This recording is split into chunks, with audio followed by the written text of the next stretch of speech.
अत तैत्तिरीय आरण्यः पंचमः प्रश्नप्रारम्भः।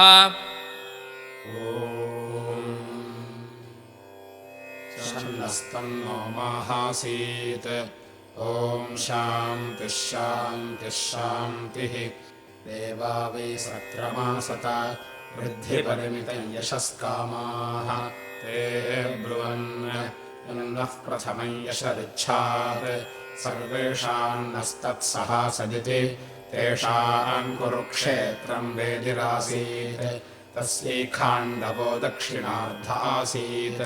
तूर्घ्नमुत्तरार्धः परिणज्जघनार्धः मरव उत्करः। तेषां मखं वैष्णवं यश आर्च्छत् तन्यकामयत तेनापाक्रामत् तं देवा अन्वायन् यशो वरुरुत्समानाः। तस्यान्वागतस्य सव्याद्धनुरजायत दक्षिणादिशवः। तस्मादिषु धन्वं पुण्यजन्म यज्ञजन्मा हि तमेकगुंसन्तम् बहवो नाभ्यधिष्णुवन्। तस्मादेकमिषु धन्विनम् बहवो निषु धन्वानाभिधृष्णुवन्ति। सोऽस्मयत एकं मासन्तम् बहवो नाभ्यधर्षिषुरिति तस्य शिश्मियानस्य तेजोपाक्रामत्। तद्देवा ओषधीशून्यमृजुः ते श्यामाका अभवन्। स्मयाका वै नामैते तत्स्मयाका नागस्मयाकत्वम्। तस्माद्दीक्षितेनापि गृह्यस्मेतव्यम्। तेजसो धृत्यैः स धनुष्वतिष्ठभ्यातिष्ठत्। ता उपदीका अब्रुवन् वरं वृणामहै अथवा इमगुं रन्धयाम यत्र क्वच खनाम तदपोभितृणदामेति। तस्मादुपदीका यत्र क्वच खनन्ति तदपोभितृन्दन्ति। वारे वृतगृह्यासाम् तस्य ज्यामप्यादन्। तस्य धनुर्विप्रवमानगुं शिर उदवर्तयत्। तद्यावा पृथिवी अनुप्रावर्तत यत्प्रावर्तत तत्प्रवर्ग्यस्य प्रवर्ग्यत्वम्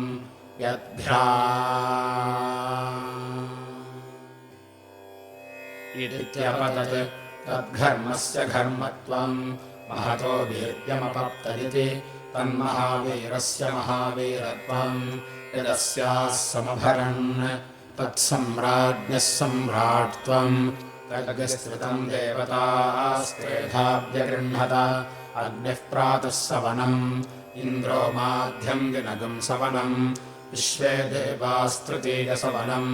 तेनापशीर्ष्णा यज्ञेन यजमानाः नाशिषो वारुन्धत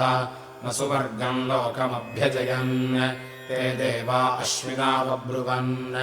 भिषजौ वै स्थः इदम् यज्ञस्य शिरः प्रतिधत्तमिति। तावब्रूताम् वरम् वृणावहै ग्रह एव नावत्रापि गृह्यतामिति। ताभ्यामेतमाश्विनमगृह्णन्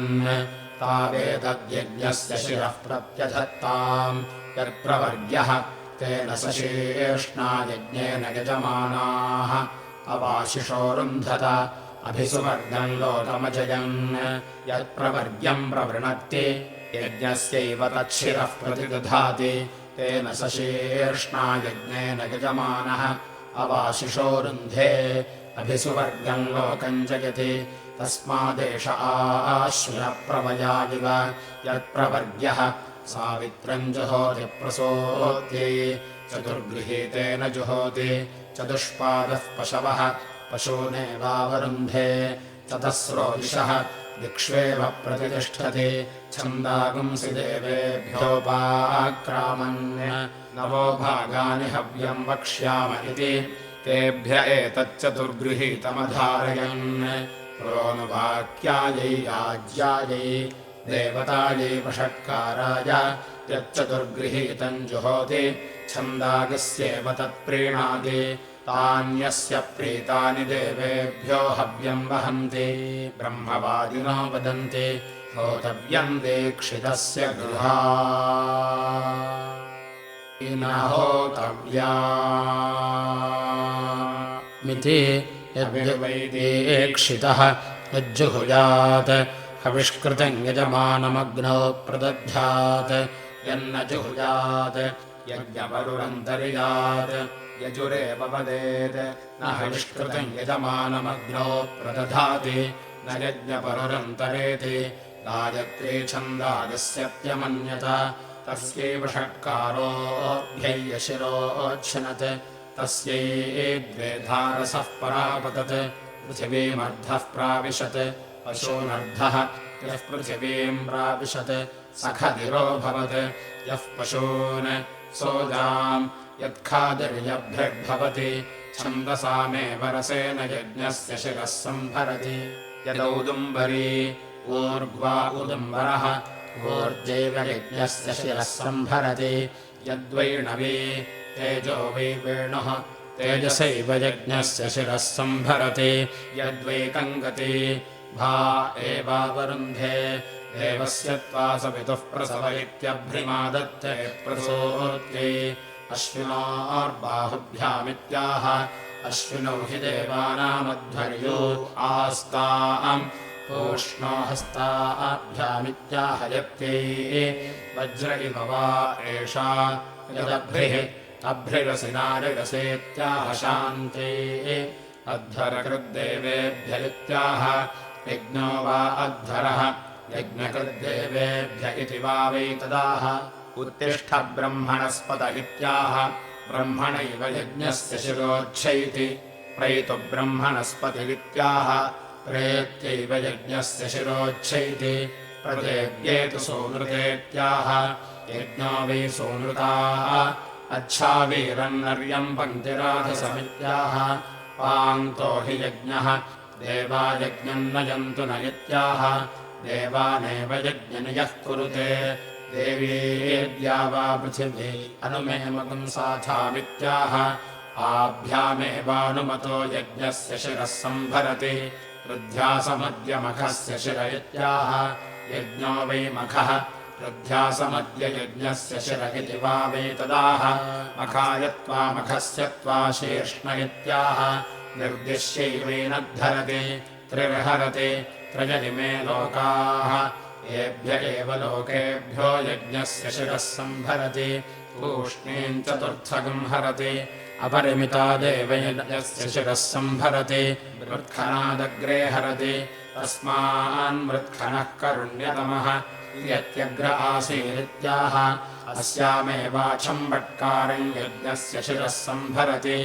ऊर्जम् वा एतकम् रसम् पृथिव्या उपरीका उद्दिहन्ति यद्वल्मीकवपासम्भारो भवति ऊर्जमेव रसम् पृथिव्या अवरुन्धे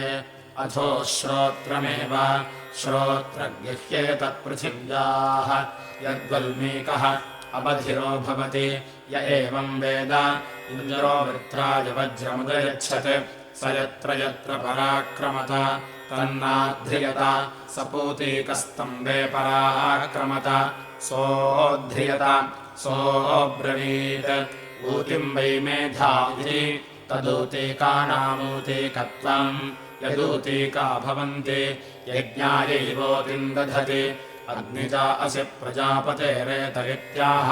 य एव रसः पशून् प्राविशत् तमेवावरुन्धे पञ्चैते सम्भारा भवन्ति पान्तो यज्ञः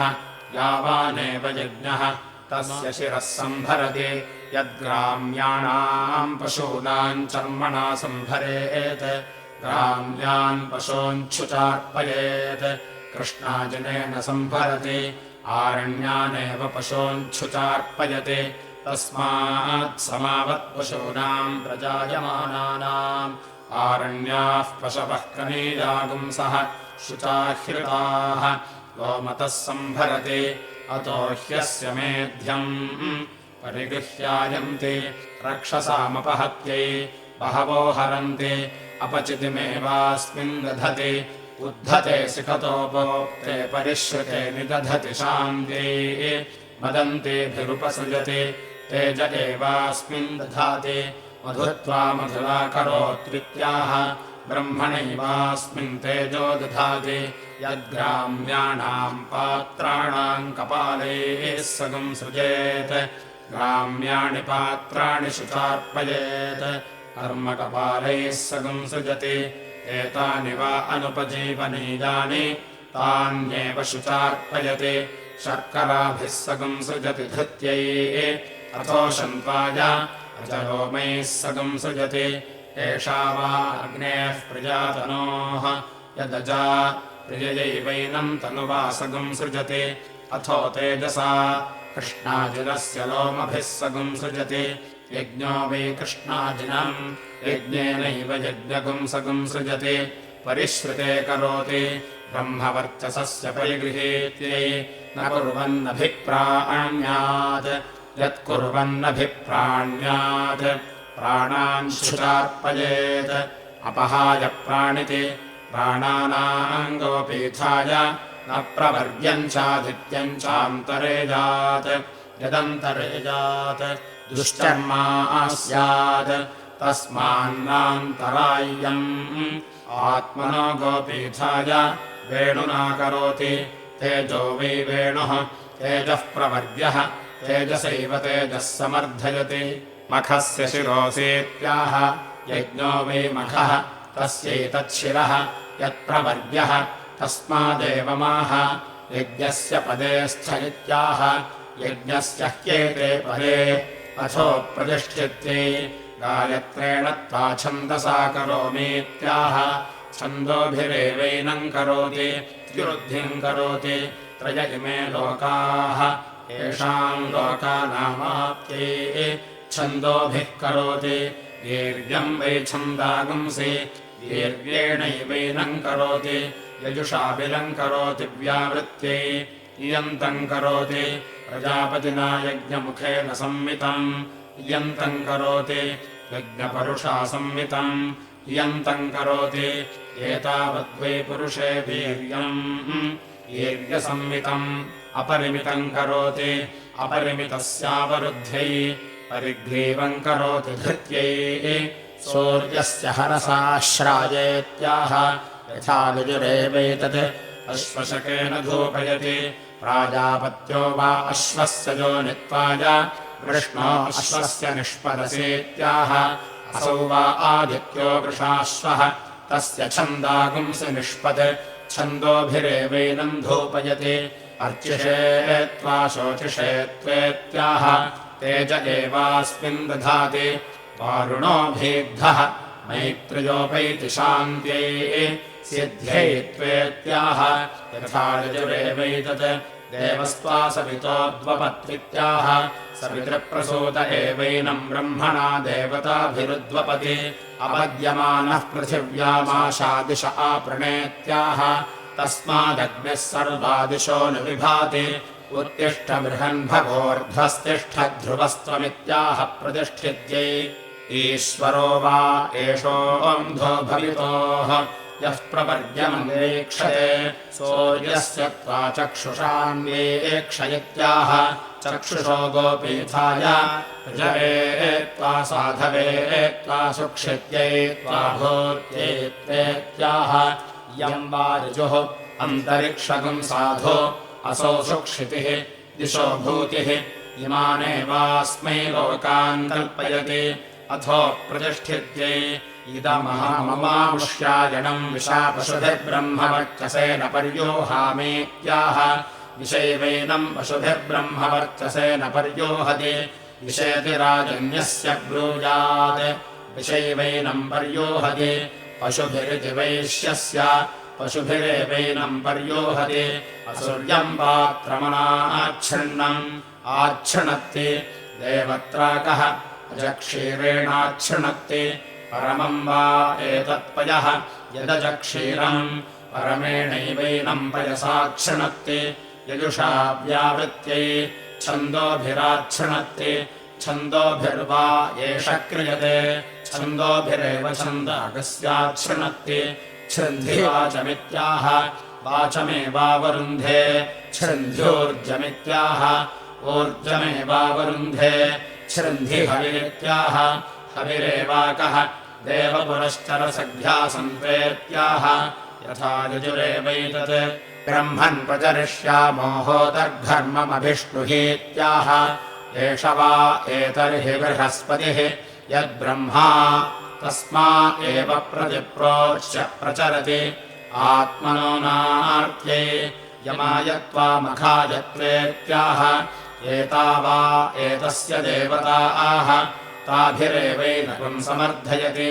मदन्तेभिः प्रोक्षते तेज एवास्मिन् दधाति अभिपूर्वम् प्रोक्षते अभिपूर्वमेवास्मिन् तेजो दधाति त्रिः प्रोक्षते त्र्यावृद्धियज्ञः अथो मेध्यत्वाय होतान्वाह रक्षसामपहत्यै अनवानम् प्राणानागम् सन्तत्यै त्रिष्टुभः सदीर्घायत्रीरिवान्वाह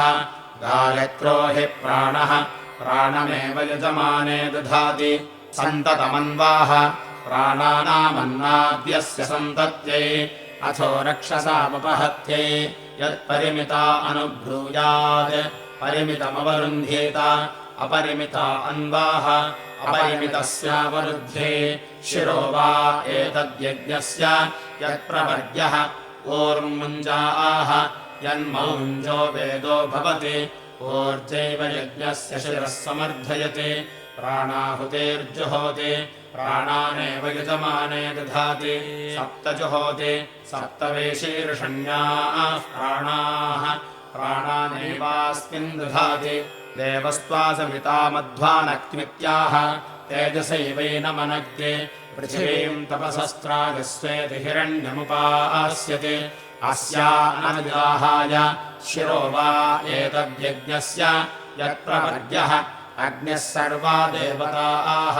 प्रणवानादेऽप्योपास्यते देवतास्वेव यज्ञस्य शिरः प्रतिदधाति अप्रतिशीर्णाग्रम् भवति एतद्वह्येषः अर्चिरशिशोचिरसेत्याह एतदेवास्मिन् ब्रह्मवर्चसम् दधाति सगुंसेदस्वमहागम् असेत्याह महानह्येषः ब्रह्मवादिनो वदन्ति एतेवावत ऋत्विजः एतदृशपूर्णमासयोः अथ कथाहोता यजमानायाशिषो नाशास्त इति पुरस्तादाशेः खलु वा अन्यो यज्ञः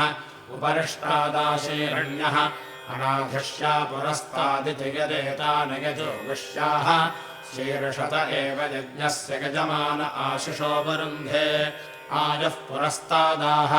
प्रजाम् दक्षिणतः प्राणम् पश्चात् श्रोत्रमुत्तरतः विधिमुपरिष्टात् प्राणानेवास्मै समीचो दधाति ईश्वरो वा एष दिशो नोन्मदितोः यन्दिशोऽनं या स्थापयन्ति मनोरश्वासि भूरिपुत्रेति मामभिमृशति इयम् वै मनोरश्वा भूरिपुत्रा अस्यामेव प्रतितिष्ठत्यनुन्मादाय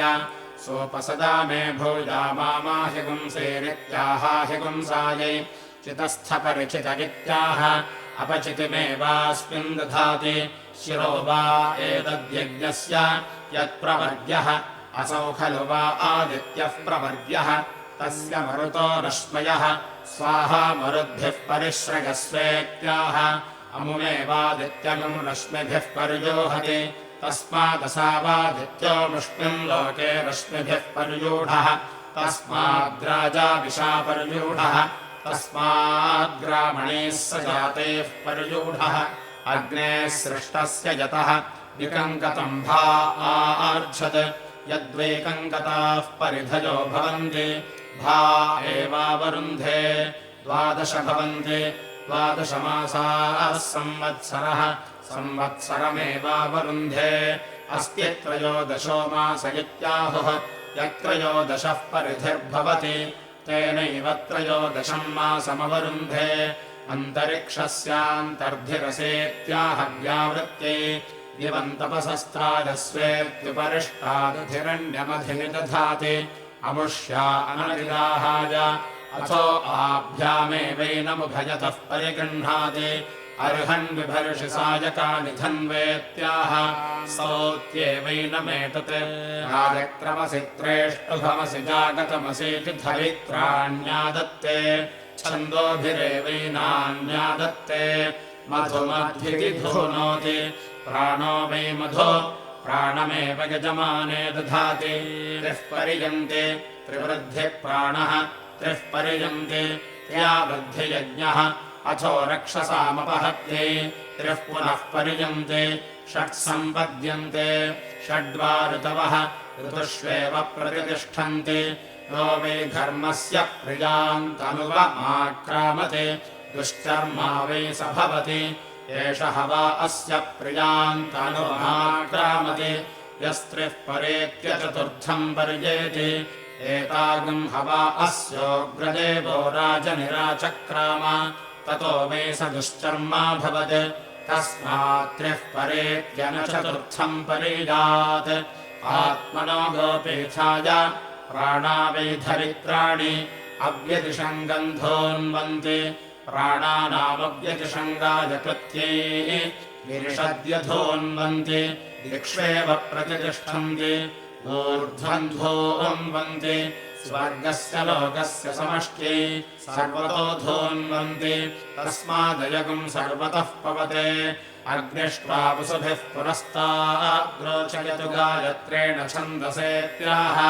अग्निरेवैनम् वसुभिः पुरस्ताद्रोचयति गायत्रेण छन्दसा समारुचितो रोचयेत्याह आशिषमेवैतामाशास्ते इन्द्रस्त्वा रुद्रेर्दक्षिणतो रोचयतु त्रैष्टुभेन छन्दसेत्याह इन्द्र एवैनगम् रुद्रेर्दक्षिणतो रोचयति त्रैष्टुभेन छन्दसा समारुचितो रोचयेत्याह आशिषमेवैतामाशास्ते वरुणस्त्वादित्यैः पश्चाद्रोचयतु जागतेन छन्दसेत्याह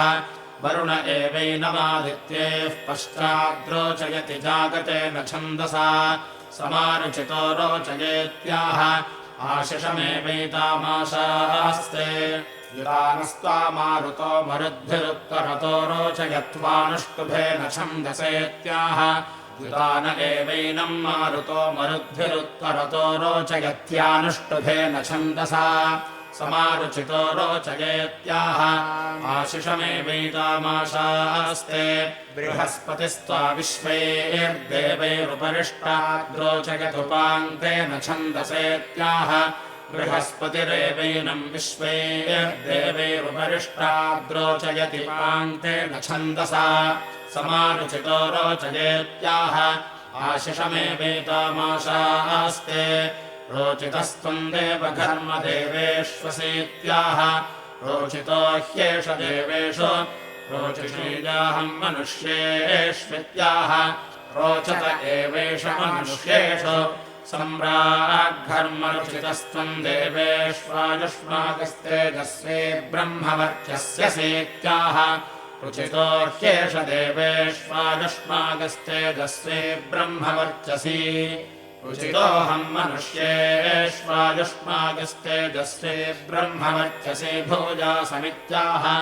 रुचित एवैष मनुष्येष्वायुष्माकस्तेजस्वी ब्रह्मवर्चसी भवति रुगसि रुचम् मयि धेहि मयुरुगित्याह आशिषमेवैतामाशास्ते यदेतैर्गजुर्भिररोचयित्वा रुचितो घर्म इति प्रब्रूयात् अरोचुकोध्वर्युः स्यात् अरोचुको यजमानः अथ यदेनमेतैर्गजुर्भिरोचयित्वा रुचितो घर्म इति प्राह रोचुकोध्वर्युर्भवति रोचुको यजमानः शिरो वा एतद्यज्ञस्य यत्प्रवर्ग्यः ग्रीवा उपसदः पुरस्तादुपसदाम् प्रवर्ग्यम् प्रवृणक्ति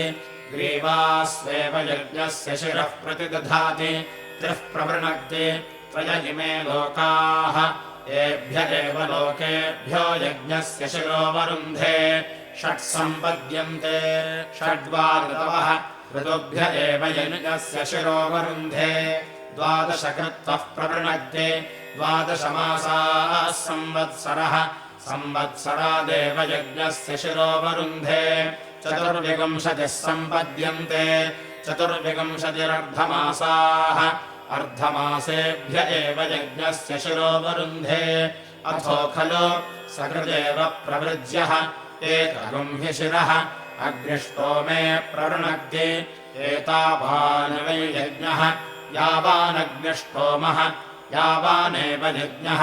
तस्य शिरः प्रतिदधाति नोक्ष्ये प्रवृञ्जात् प्रजा वै पशव उक्थानि यदुक्थे प्रवृञ्जात् प्रजाम् पशोनस्य निर्दहेत् विश्वजिति सर्वपृष्ठे प्रवृणक्ति पृष्ठानि वा अच्युतम् चावयन्ति पृष्ठैरेवास्मा अच्युतम् चावयित्वा वरुन्धे अपश्यम् गोपामित्याह प्राणो वै गोपाः प्राणमेव प्रजासु विजातयति अपश्यम् गोपामित्याह असौ वा आदित्यो गोपाः स हेमाः प्रजा गोपालिति तमेव प्रजानाम् गोप्तारम् कुरुते अनिपद्यमानमित्याह न ह्येष निपद्यते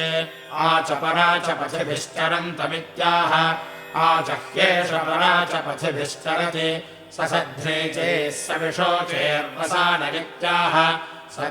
सध्रीचेश्चह्येष विशोचेश्च वसानः प्रजा अभिविपश्यति आवरेवर्ति भुवनेष्वन्तरित्याह आह्येष वरेवर्ति भुवनेष्वन्तः अत्र प्रावेर्मधुमाध्वेभ्याम् मधुमाधोचेभ्यामित्याह वासन्तिकावेवास्मा ऋतो कल्पयति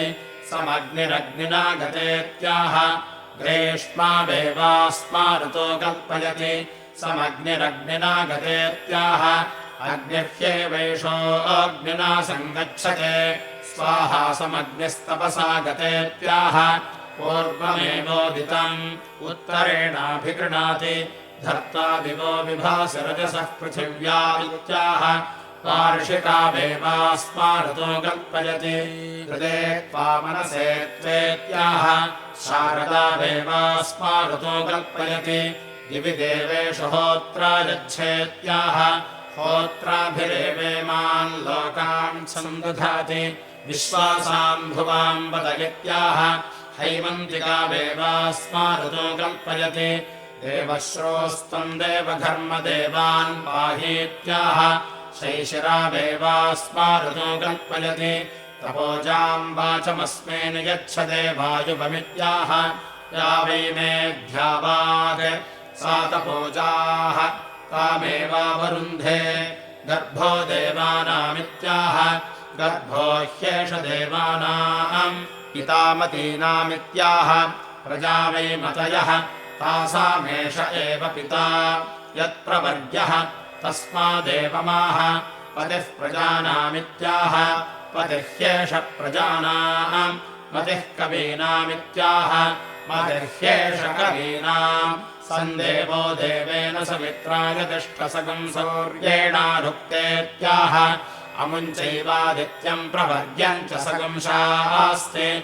आयुर्दास्त्वमस्मभ्यम् घर्मवर्चोदासेत्याह आशिषमेवैतामाशास्ते पितानोऽसि पितानो बोधेत्याह बोधयत्येवैनम् न वैतेवकाशा भवन्ति पत्न्यै दशमः न वै पुरुषे प्राणाः नाभिर्दशमे प्राणानेव यजमाने दधाति अथो दशाक्षरा विराट् अन्नम् विराट् विराजैवान्नाद्यमवरुन्धे यज्ञस्य शिरोच्छिद्यत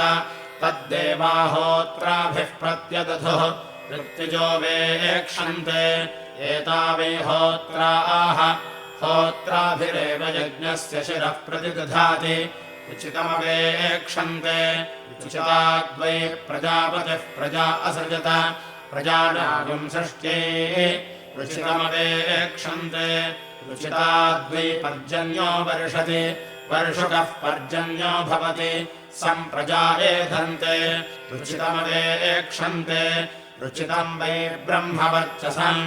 ब्रह्मवर्चसिनो भवन्ति अधीयन्तो वेक्षन्ते सर्वमायुर्यन्ति न पत्न्यवेक्षेत यत्पत्न्यवेक्षेत प्रजायेत प्रजाम् त्वस्यै निर्दहेत् यन्नावेक्षेत न प्रजायेत नास्यै प्रजाम् निर्दहेत् तिरस्कृत्य यजुर्वाचयति प्रजायते नास्यै प्रजाम् निर्दहति तुष्टीमतीते सपेयेत्याह सपाद्भिः प्रजाः प्रजायन्ते देवस्य त्वा सविदुः प्रसव इति रशनामादत्ते प्रसूत्यै अश्विनोर्बाहुभ्यामित्याह अश्विनौ हि देवानामध्वर्यो आस्ताम् ओष्णो हस्ताभ्यामित्याह यत्यै आददेदित्यैरास्नासेत्याह यजुष्कृत्यै इडये ह्यदितये हि सरस्वत्यै हीत्याह एतानि वा अस्यै देवनामानि देवनामैरेवैनामाह्वयति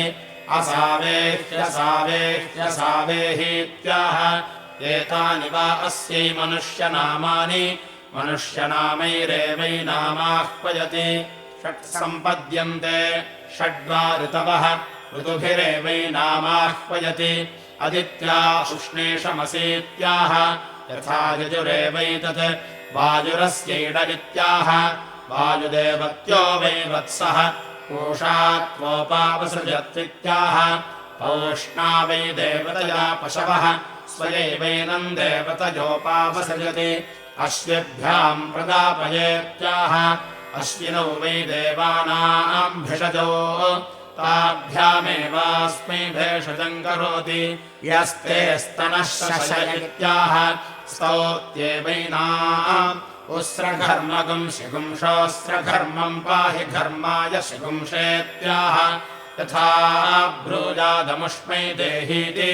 तादृगेव तत् बृहस्पतिस्त्वोपसीदत्वित्याह ब्रह्म वै देवानाम् बृहस्पतिः ब्रह्मणैवैनामुपसीदति दानवस्थपेरव इत्याह मेध्यानेवैनाम् करोति विश्वग्वृतो लोहितेनेत्याह व्यावृत्यै अश्विभ्याम् बिन्वस्व सरस्वत्यै बिन्वस्व पूष्णे बिन्वस्व बृहस्पतये बिन्वस्वेत्याह एताभ्यो ह्येषा देवताभ्यः पिन्वते इन्द्राय पिन्वस्वेन्द्राय पिन्वस्वेत्याह इन्द्रमेव भागधेयेन समर्थयति द्विरिन्द्रायेत्याह तस्मादिन्द्रो देवतानाम् भूयिष्ठभाक्तमः गायत्रोऽसि त्रेष्टभोऽसि जागतमसीति शफोपयमानादत्ते छन्दोभिरेवैनानादत्ते सहोर्जो भागेनोपमेहीत्याह ऊर्ज एवैनम् भागमकः अश्विनौ वा एतद्यज्ञस्य शिरः प्रतिदधतावब्रूताम् आवाभ्यामेव पूर्वाभ्याम् वषट्क्रियाता इति इन्द्राश्विनामधुनः सारघस्येत्याह अश्विभ्यामेव पूर्वाभ्याम् वषट्करोति अथो अश्विनामेव भागधेयेन समर्थयति धर्मम् पातवसवो यजतामडित्याह वसूनेव भागधेयेन समर्थयति यद्वषट्कुर्यात् यातयामास्य वषट्कारः स्यात् यन्न वषट्कुर्यात् रक्षागुंसि यज्ञगुंहन्यः वरित्याह परोक्षमेव वषट्करोति नास्य जातयामा वषट्कारो भवति न यज्ञगुम् रक्षागुम् सिघ्नन्ति स्वाहा त्वा सूर्यस्य रश्मये वृष्टिवनये जुहोमीत्याह यो वा अस्य पुण्यो रश्मिः स वृष्टिवनिः तस्मा एवैनम् जुहोति मधुहविरसीत्याह स्वदयत्येवैनम्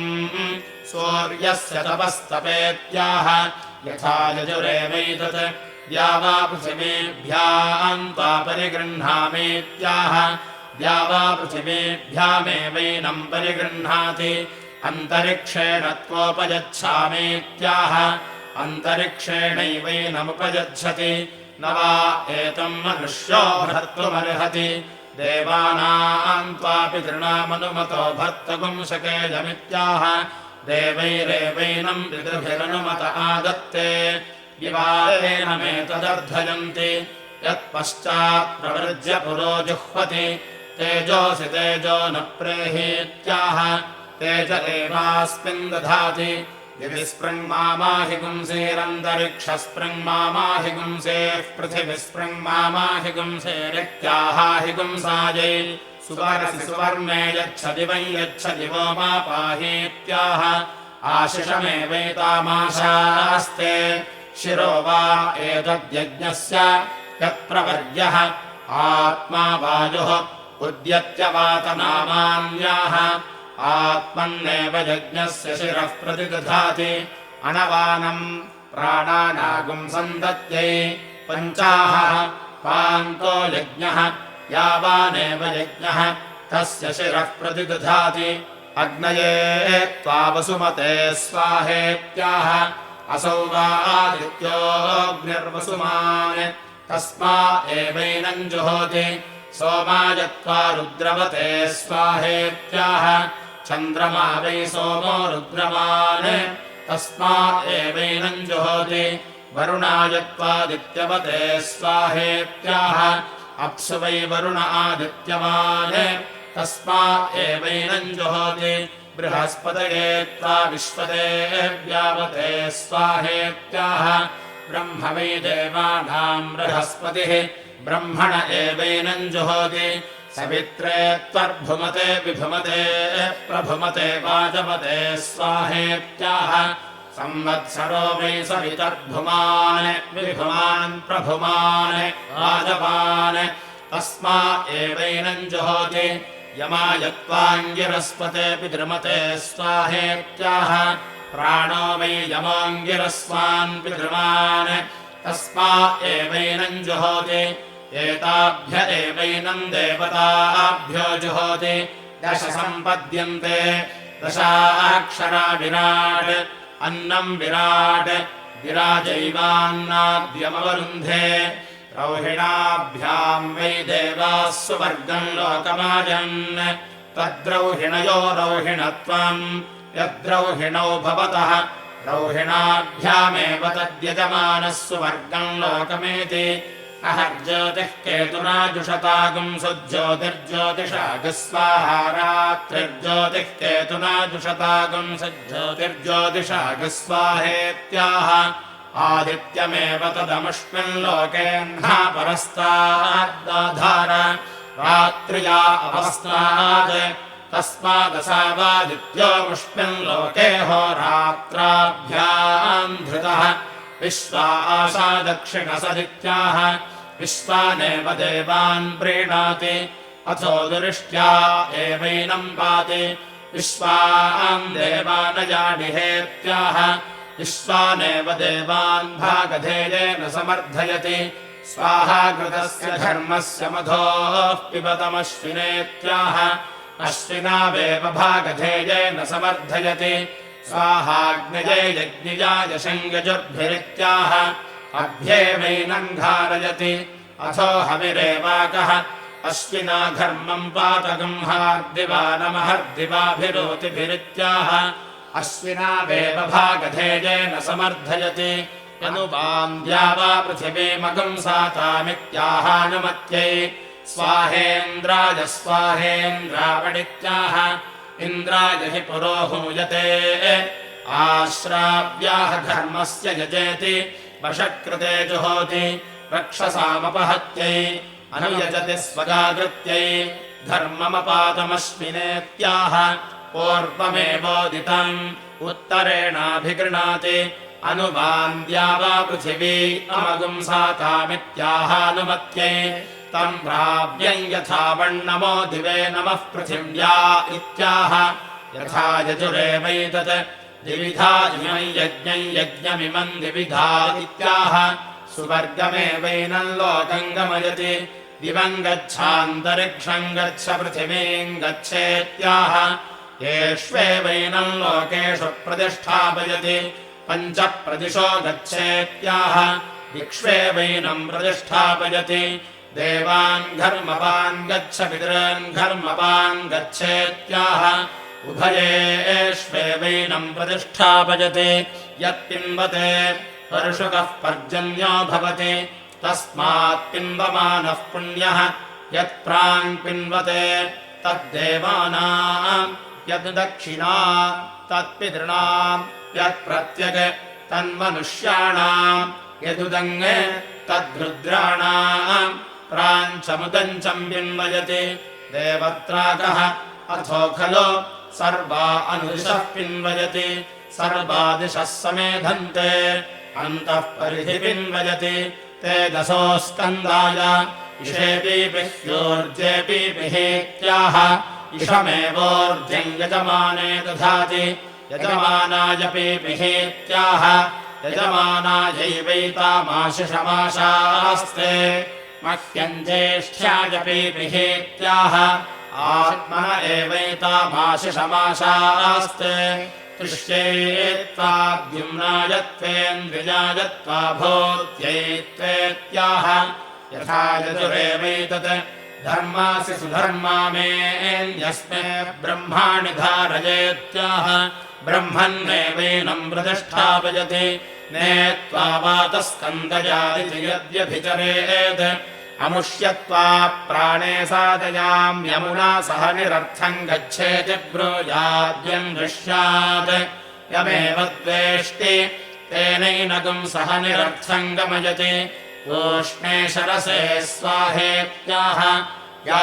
एव देवता हुतभागाः ताभ्य एवैनम् जुहोति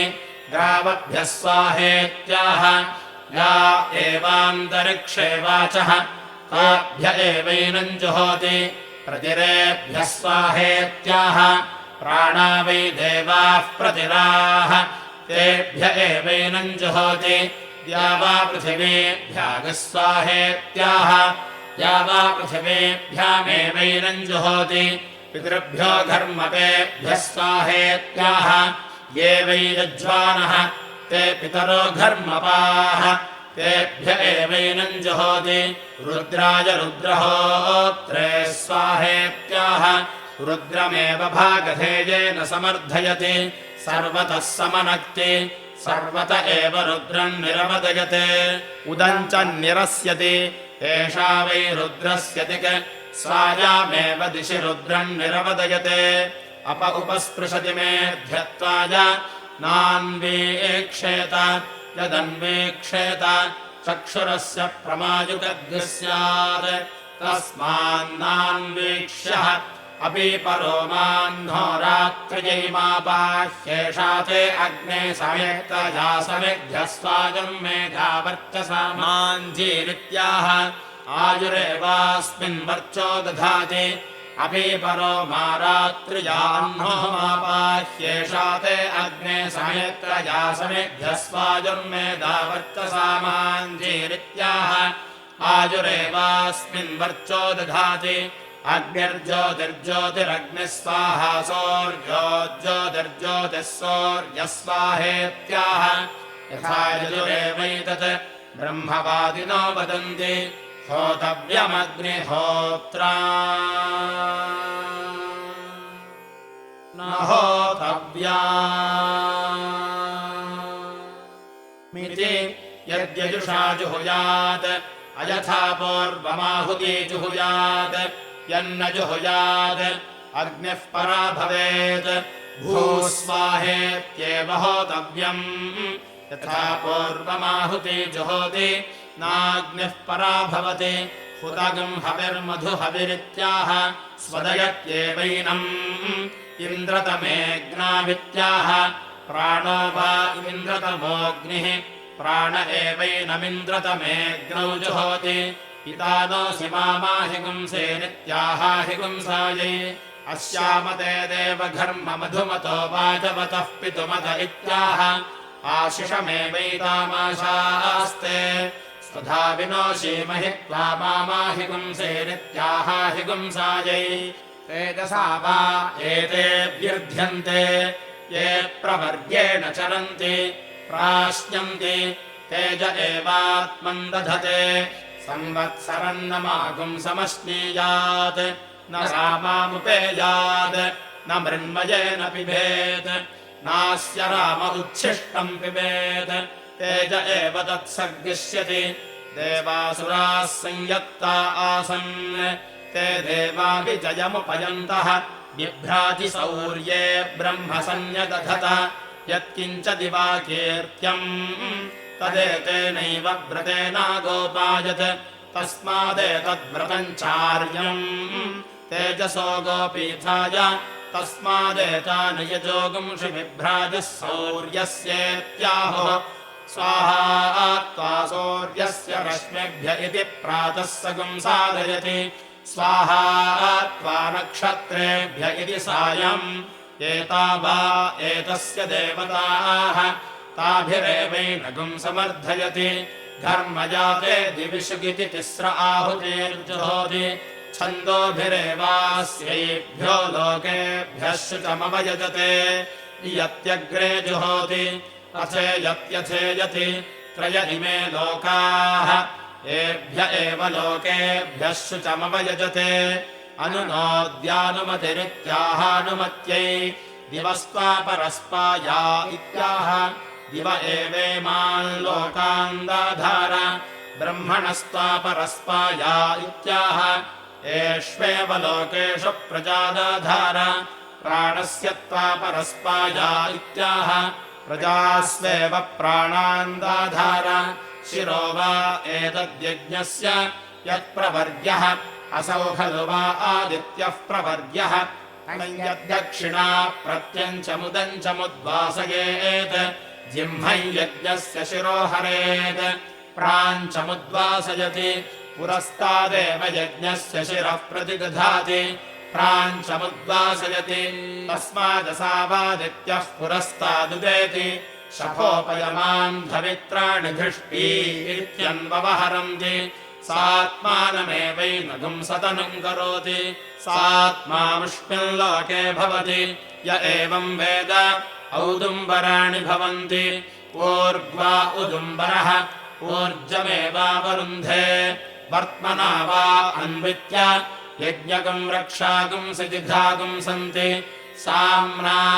प्रस्तोतान् ववैति सामवै रक्षोहा रक्षसामपहत्यै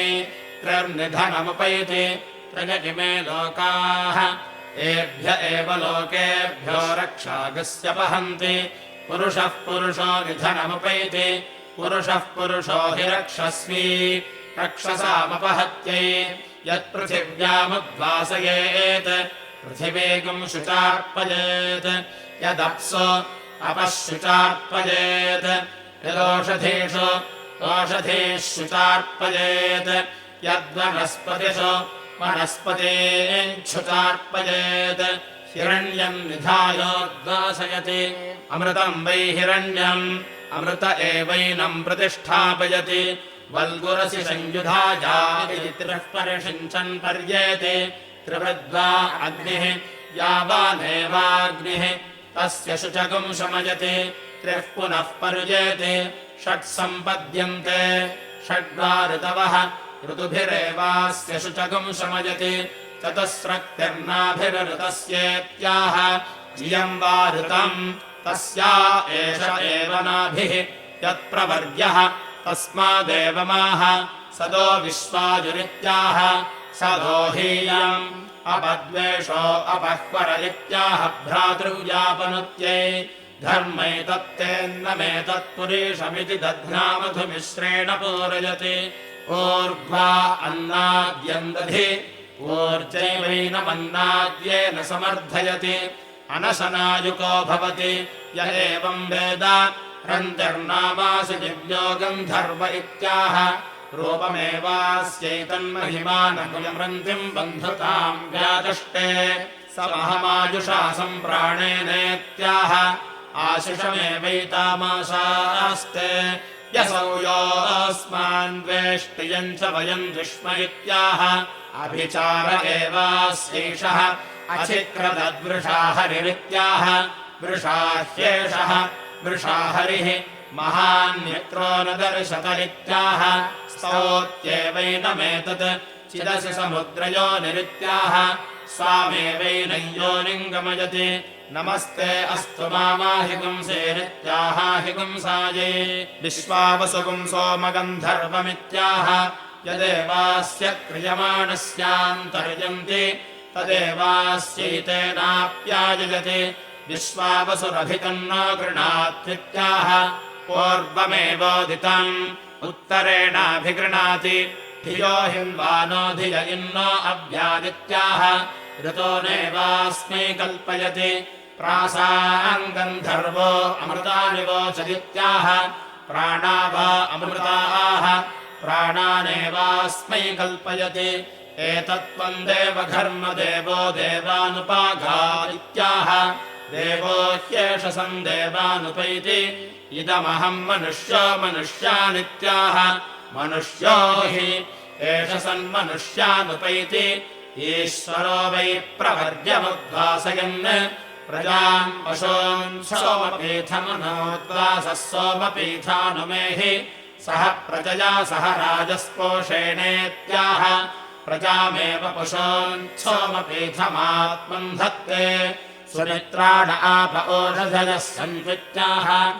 आशिषमेवैतामाशास्ते दुर्मित्रास्तस्मै भूयासुर्योऽस्मान्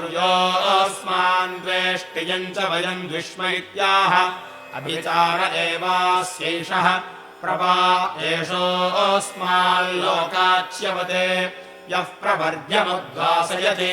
उदुत्यम् चित्रमिति सौरेभ्यामृभ्याम् यगार्हपत्ये जुहोति अयम् वै लोको गार्हपत्यः अस्मिन्नेव लोके प्रतिष्ठति असौ खलु वा आदित्यः सुवर्गो लोकः यत्सौरी भवतः तेनैव सुवर्गाल्लोकान्नैति प्रजापतिम् वै देवाः शुक्रम् पयो दुह्रन् तदेभ्यो न व्यभवत् तदग्निर्व्यकरोत् तानि शुक्रियाणि सामान्यभवन्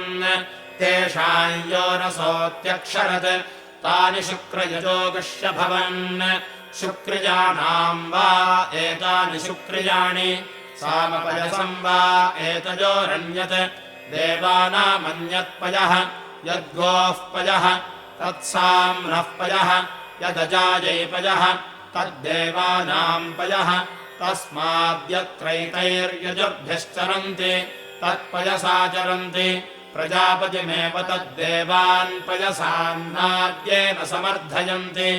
एष हत्वै साक्षात् प्रवर्ग्यम् भक्षयति यस्यैवम् विदुषः प्रवर्ग्यः प्रवृज्यते उत्तरवेद्यामुद्वासयेत् तेजस्कामस्य तेजो वा उत्तरवेदिः तेजः प्रवर्ग्यः तेजसैव तेजः समर्थयति उत्तरवेद्यामुद्वासयेदन्नकामस्य शिरो वा एतद्यज्ञस्य यत्प्रवर्ग्यः मुखमुत्तरवेदिः शीर्ष्णैव मुखगम् सन्दधात्यन्नाद्याय अन्नाद एव भवति यत्र खलु वा एतमुद्वासितम् वजागुंसि पर्यासते परिवैतागुंसमाम् प्रजावजागस्यासते तस्मादुत्तरवेद्यामेवोद्वासयेत् प्रजानाम् गोपीठाय पुरो वा पश्चाद्वोद्वासयेत् पुरस्ताद्वा एतज्ज्योतिरुदेति तत्पश्चान्निम्रोचति स्वामेवैनं योनिमनोद्वासयति अपाम् मध्य उद्वासयेत् अपाम् वा एतन्मध्याज्योतिरजायत ज्योतिः प्रवर्ग्यः स्व एवैनं योनौ प्रतिष्ठापयति यम् दृश्यात् यत्र स्यात् तस्याम् दिश्युद्वासयेत् एष वा अग्निर्वैश्वानरः यत्प्रवर्ग्यः अग्निनैवैनम् वैश्वानरेणाभिप्रवर्तयति औदुम्बर्यागम् शाखायामुद्वासयेत् ऊर्ध्वा उदुम्बरः अन्नम् प्राणः शुघर्मः इदमहममुष्यामुष्याजनस्य शुचा प्राणमपि दहामीत्याह शुचैवास्य प्राणमपि दहति पाजगार्तिमार्च्छति यत्र दर्भा उपदीकसन्तता स्युः तदुद्वासयेद्वृष्टिकामस्य एतावा अपामनोऽध्यावर्यो नाम यद्दर्भाः असौ खलु वा आदित्य इतो वृष्टिमुदीरयति असावेवास्मा आदित्यो वृष्टिम् यच्छति ता आपो नियता धन्वनायन्ति प्रजापतिः सम्भ्रियमाणः सम्राट् सम्भृतः धर्मः प्रवृत्तः महावीर उद्वासितः असौ खलु वा वैष आदित्यः यत्प्रवर्ग्यः स एतानि नामान्यकुरुत य एवम् वेद विदुरेणन्नाम्ना ब्रह्मवादिनो वदन्ति यो वै वसीयागुम् संयथा नाममुपचरति पुण्यार्तिम् वै स तस्मै कामयते पुण्यार्तिमस्मै कामयन्ते य एवम् वेद तस्मादेवम् विद्वान् घर्म इति दिवाचक्षीत सम्राडिति नक्तम् एते वा एतस्य प्रिये तनुवो एते अस्य प्रिये नामनि प्रियैवैनम् तनुवा प्रियेण नाम्ना समर्थयति कीर्तिरस्य पूर्वा गच्छति जनतामागतः तान् देवाः प्रवर्गेणैवानुव्यभवन् प्रवर्गेणाप्नुवन् यच्चतुर्विंशति कृत्वः प्रवर्ग्यम् प्रवृणक्ति गायत्रीमेव तदनुविभवति गायत्रीमाप्नोति पूर्वास्य जनम् यतः कीर्तिर्गच्छति वैश्वदेवः सगुंसन्नः वसवः प्रवृत्तः सोमोऽभिकीर्यमाणः आश्विनः पयस्यानीयमाने मारुतः क्वथन् औष्ण उदन्तः सारस्वतो विष्यन्दमानः मैत्रः शरो गृहीतः तेज उद्यतो वायुः ह्रियमाणः प्रजापतिः हूयमानो वाग्भुतः असौ खलु वा वैष आदित्यः यत्प्रवर्ग्यः स एतानि नामान्यकुरुत य एवम् वेद विदुरेणन्नाम्ना ब्रह्मवादिनो वदन्ति यन्मृण्मयमाहुतिर्नास्मृतेऽथ तस्मादेषोऽस्नुत इति वागेश इति ब्रूयात् वाच्येव वाचम् दधाति तस्मादश्नुते प्रजापतिर्वा एष द्वादशधा विहितः यत्प्रवर्ग्यः यत्प्रागवकाशेभ्यः तेन प्रजा असृजत अवकाशैर्देवासुरानसृजत यदूर्ध्वमवकाशेभ्यः तेनान्नमसृजत अन्नम् प्रजापतिः प्रजापतिर्वा वैषः सविता भूत्वा प्रथमेऽहन् प्रवृज्यते तेन कामागुञ्जेति यद्वितीयेऽहन् प्रवृज्यते अग्निर्भूत्वा देवानेति यत्तृतीयेऽहन् प्रवृज्यते वायुर्भूत्वा प्राणानेति यच्चतुर्थेऽहन् प्रवृज्यते आदित्यो भूत्वा रश्मीनेति यत्पञ्चमेऽहन् प्रवृज्यते चन्द्रमा भूत्वा नक्षत्राण्येति यत्षष्ठेऽहन् प्रवृज्यते ऋतुर्भूत्वा संवत्सरमेति यत्सप्तमेऽहन् प्रवृज्यते धाता भूत्वा शक्वरीमेति यदष्टमेऽहन् प्रवृज्यते बृहस्पतिर्भूत्वा गायत्रीमेति यन्नवमेऽहन् प्रवृज्यते मित्रो भूत्वा त्रिवृत इमान् लोकानेति यद्दशमेऽहन् प्रवृज्यते वरुणो भूत्वा विराजमेति यदेकादशेऽहन् प्रवृज्यते इन्द्रो भूत्वा त्रिष्टुभमेति यद्वादशेऽहन् प्रवृज्यते सोमो भूत्वा सुत्यामेति यत्पुरस्तादुपसदाम् प्रवृज्यते तस्मादितः पराङ्गमोल्लोकागस्तपन्नेति यदुपरिष्टादुपसदाम् प्रवृज्यते तस्मादमुतोर्वाङ्गिमान् लोकागस्तपन्नेति य एवम् वेद ऐव तपति षण्णस्तन्नो माहासीत् ॐ शान्तिः शान्तिः शान्तिः इति तैत्तिरीय आरण्यः पञ्चमः प्रश्नः समाप्तः।